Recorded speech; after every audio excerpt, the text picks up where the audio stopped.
Bismillahirrahmanirrahim. Assalamualaikum warahmatullahi wabarakatuh. Alhamdulillah rabbil alamin. Bagaimana kabarnya anak-anak semua? Semoga selalu diberikan kesehatan, nikmat sehat, nikmat waktu luang, dan juga nikmat untuk belajar. Sini saya menghimbau kepada adik-adik sekalian untuk selalu tetap menjaga prokes, kesehatan, dan 5M dimanapun dan kapan. Baik, hari ini saya akan menjelaskan tentang bagian part 3. Mohon maaf sebelumnya, rencana kita sebelumnya itu tidak sesuai harapan, tidak sesuai harapan. Karena untuk hari Jumat ini saya ada vaksin, jadi tidak bisa mengajar pada saat itu. Jadi ulun jelaskan aja lah lewat video. Oke, sini tentang part 3. Masih tetap dengan bab 1 jarak dalam dimensi 3. Oke. Nah, di sini sebelumnya kita sudah membahas tentang jarak antara dua titik. Jarak antara dua titik. Nah, sekarang kita masuk ke dalam jarak titik ke garis. Diketahui sebuah titik B terletak di luar garis G. Titik B di luar garis G. Nah, panjang lintasan terpendek atau jarak itu diperoleh dengan menarik garis dari titik B ke garis G tegak lurus. Nah, memotong garis G. Nih. Jadi titik B itu harus tegak lurus dengan garis G untuk menemukan jaraknya. Nah, di sini titik potongnya itu adalah C. Nah, sehingga dari jika ada titik C di sini kan berarti BC itu merupakan jarak antara titik B dengan garis G. Itu. Nah, kita lagi di sini. Nah, ini ada contoh soal. Diketahui kubus ABCDEFGH dengan panjang rusuk 5 cm. Nah, tentukan jarak titik dan garis berikut. Titik A ke ruas garis BC. Nih, titik A ke ruas garis BC. A ke ruas garis BC. Nah, di sini cukup mudah. Kita harus cari yang tegak lurus dulu kan. Cari yang tegak lurus. Nah, A ke BC. Maka yang tegak lurus itu adalah AB. Dan kebetulan AB ini merupakan rusuk. Sehingga dari titik A ke garis BC itu jaraknya yaitu adalah AB. Panjang AB yaitu karena sebuah rusuk yaitu 5 cm. Nah, di sini. Lanjut lagi titik B. Titik B ke ruas garis FG. B ke ruas garis FG. Masih sama seperti yang tadi. Titik kita cari yang tegak lurus, maka di sini BFG. Yaitu garis BF di sini. Nah, garis BF ini juga merupakan sebuah rusuk, maka jarak antara titik B ke ruas garis FG juga 5 cm. Oke. Nah, kemudian lanjut lagi. Nah, di sini titik E ke ruas garis BC. Titik E ke ruas garis BC. Nah, ini tegak lurusnya di mana? Nah, mereka itu tegak lurus di EB. Bisa kita lihat di sini EB itu tegak lurus dengan E itu tegak lurus ketika kita tarik garis EB. Nah, EB ini merupakan diagonal sisi dari ABFE. Nah, ingat karena kita sudah belajar bahwasanya kita untuk mencari diagonal itu menggunakan teorema Pythagoras. Sisi miringnya kan ya, EB, sisi miring. Nah, tinggal kita kuadratkan 5 kuadrat karena sisi-sisi 5 kuadrat kemudian diakarkan. Di sini nanti ada rumusnya B itu sama dengan A kuadrat ditambah AB kuadrat sama dengan nanti 5 akar 2. Langsung saja bisa. Kalau misalnya sama ya 5 berarti 5 akar 2. Kalau misalnya lagi misal contoh lain adalah 6 dengan 6 maka 6 akar 2. 7 dengan 7 7 akar 2. 8 dengan 8 8 akar 2. Seterusnya. Untuk mencari panjang diagonal sisi. Tanpa harus menggunakan teorema Pythagoras. Nah, lanjut lagi. Titik G ke ruas garis AB. Titik G ke ruas garis AB. Nah, ini berarti sama nih. Kita cari yang tegak lurusnya di sini. GB. Tegak lurus ya. GB. Dengan kalau misalnya mau lihat bidangnya, tadi yang EB tadi itu bidangnya BCHE. BCHE. Nah, maka tegak lurus dengan BC itu dengan EB. Kalau misalnya titik G ke ruas garis AB, itu dengan bidang ABGH. ABGH. Dia akan tegak lurus ketika AB itu AB dengan G dengan AB itu dengan garis GB. GB ini juga sama, yaitu diagonal sisi juga. Nah, karena tadi 55, maka diagonal sisi tadi kita dapat 5 akar 2, maka dia akan sama juga hasilnya 5 akar 2. Nah, itu. Semoga dapat dipahami. Lanjut. Nah, di sini ada soal lagi lain lagi. Tentukan jarak antara titik A ke garis BFA ke garis BF. Sama, yaitu cari yang tegak lurus, maka di sini AB-nya tegak lurus. BF AB. Nah, maka di sini adalah panjang AB. Maka panjang AB-nya itu rusuk sama dengan 4 cm. Nah, kemudian untuk titik di sini dia soal lagi itu F ke garis ke G. F ke garis ke G. Nah, ini berarti kita harus garis dulu garis G-nya. G kita panjangkan garis G dulu, baru kemudian kita tarik garis yang tegak lurus dengan G-nya. Itu di sini kalau misalnya kita lihat F aksen. Nah, di sini menggunakan proyeksi. Kalau masih ingat, ada titik di sini, kemudian ada garis G, proyeksinya ke bawah sini. Yang bayangan itu, nah sini ada garis. Maka munculnya di sini. Nah, maka bisa kita gambar lagi segitiga seperti ini. Nah, nanti untuk mencari panjang dari FF aksen ini bisa nanti menggunakan rumus teorema Pythagoras, bisa. Misalnya di sini kan nih kita dapatkan untuk panjang EG itu menggunakan teorema Pythagoras, F kan FG itu sama dengan rusuk. F dengan FG itu rusuk 4 cm, 4 cm. Maka otomatis EG itu sama dengan 4 akar 2. Kita bagi 2 kan, karena di sini setengahnya kan F aksen dengan F aksen G itu jika kita bagi 2 di sini 2 akar 2, 2 akar 2. Nah, untuk mencari F aksen ini tinggal kita carikan akar dari 4 kuadrat dikurang dari 2 akar 2 kuadrat.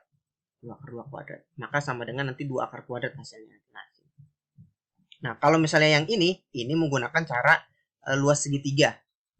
Jadi kalau misalnya kita lihat di sini, F dengan FG itu merupakan alas dan tinggi segitiga FG. F itu alas, FG itu tinggi. Sedangkan kalau misalnya kita lihat dari sisi sini, maka di sini yang jadi alas adalah EG, tingginya FF aksen. Nah, FFG itu alas kali tinggi, FF aksen kali EG itu alas kali tinggi juga. Nah, luasnya nanti sama. Nah, untuk mencari F aksen ini karena kita tahu tadi F dengan FG-nya 4 kali 4, 16, 4 akar 2, dan seterusnya sampai nanti akhirnya dapatlah bahwasanya FF aksen itu sama dengan 2 akar 2. Nah, yang ini boleh menggunakan cara ini nanti terserah, atau nanti menggunakan teorema Pythagoras juga boleh, asalkan nanti dapat hasilnya yaitu 2 akar 2. Nah, ini kenapa menggunakan cara ini nanti soalnya ada nanti yang hasilnya itu dari sini itu bukan setengah di sini. Misalnya nanti balok kayak itu. Kalau balok itu kan nanti tidak rata, dia di tengah. Dia pasti nanti agak miring sedikit. Nah itu tidak bisa pakai rumus Pythagoras itu. Dia harus cari pakai yang rumus ini, luas segitiga ini. Kenapa? Oleh karena itulah kenapa pakai yang rumus ini lebih umumnya. Nah, lanjut lagi. Semoga dapat dipahami yang tadi. Nah, di sini lanjut lagi ke jarak titik ke bidang. Nah, jarak titik ke bidang. Ya, hampir sama konsepnya. Kita tahu sebuah bidang A dan titik B. A, bidang A dan titik B. Kemudian diambil lagi untuk mencari jarak antara titik B dengan bidang alfa. Nih, bidang alfa ya. Bidang alfa itu menggunakan garis proyeksi, hasil proyeksinya di sini. Atau garis tegak lurus. Memotong di P. Maka panjang ruas garis BP itu juga menjadi jarak antara titik B dengan bidang alfa. Nah, di sini. Itu jaraknya. Contoh soalnya seperti ini. Oke, nah, sudah kelihatan. Diketahui kubus ABCD FGH nih, punya rusuk yaitu kubus 8 cm. Tentukan jarak antara titik A ke bidang ABCD. Titik A ke bidang ABCD. Di sini jawabannya titik A terletak pada bidang AB. Titik A terletak pada bidang ABCD. Artinya jarak titik A ke bidang ABCD adalah 0 cm. Nah, ini kenapa 0 cm? Karena kan A itu sudah berada di bidang yang tersebut. Anggapannya itu seperti ini analoginya. Misalnya kita sedang berada di KFC, kemudian kita ingin mencari jarak antara diri kita tadi dengan KFC tadi. Maka pasti jaraknya itu ketika di Google Maps sama dengan 0 meter atau 0 meter gitu. Karena kita sudah berada di posisi. Nah, hal itu kenapa titik A itu terletak di ABCD, maka otomatis jaraknya adalah 0. Tidak ada jarak. Sudah ada di posisi. Titik B juga sama, 0 cm, C juga 0 cm, D juga cm. Kalau misalnya di tengah-tengah juga sama.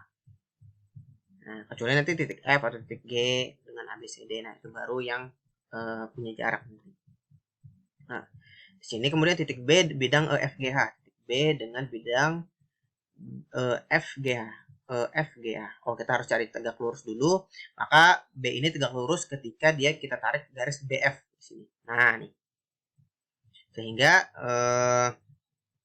tegak lurus dengan BF, maka karena otomatis BF ini adalah rusuk, maka jarak antara titik B dengan bidang EFGH itu sama dengan 8 cm. Nah, ini kan sama nih rusuk.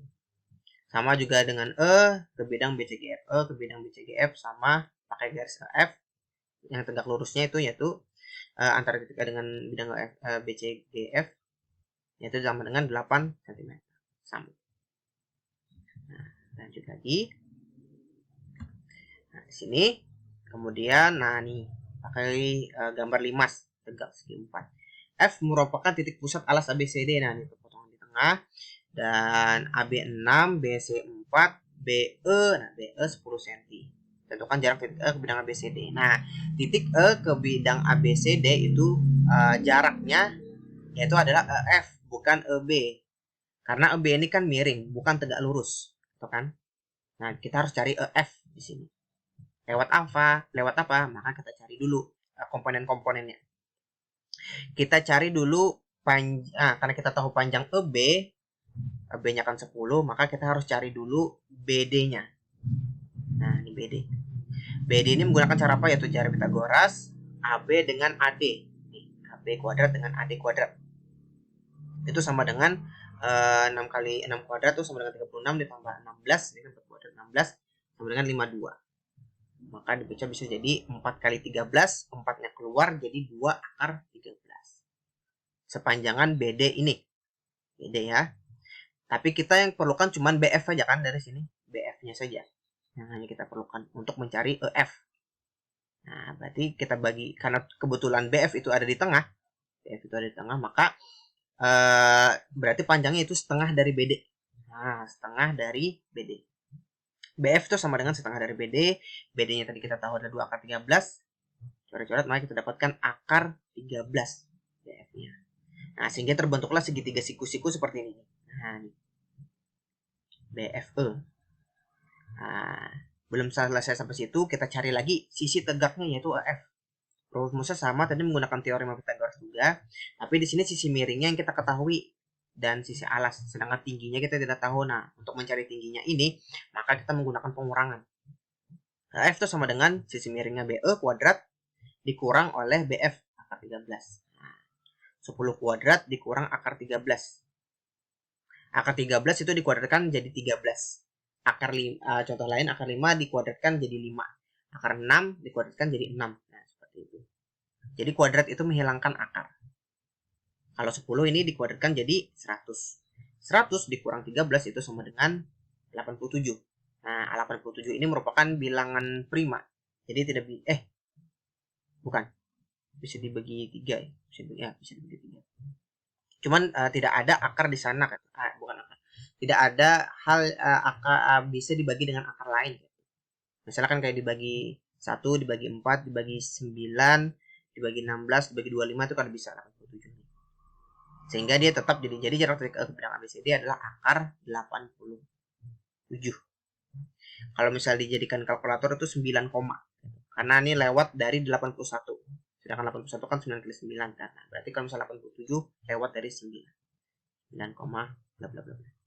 Oke, sekian, terima kasih. Ini dari Ulun, penjelasan dari Ulun. Mohon maaf cuma bentuk video, dan mohon maaf juga rencana yang semalam tuh jadinya batal karena sudah berjanji karena ada keperluan. Jadi mohon maaf. Wabillahi taufiq wal hidayah. Wassalamualaikum warahmatullahi wabarakatuh.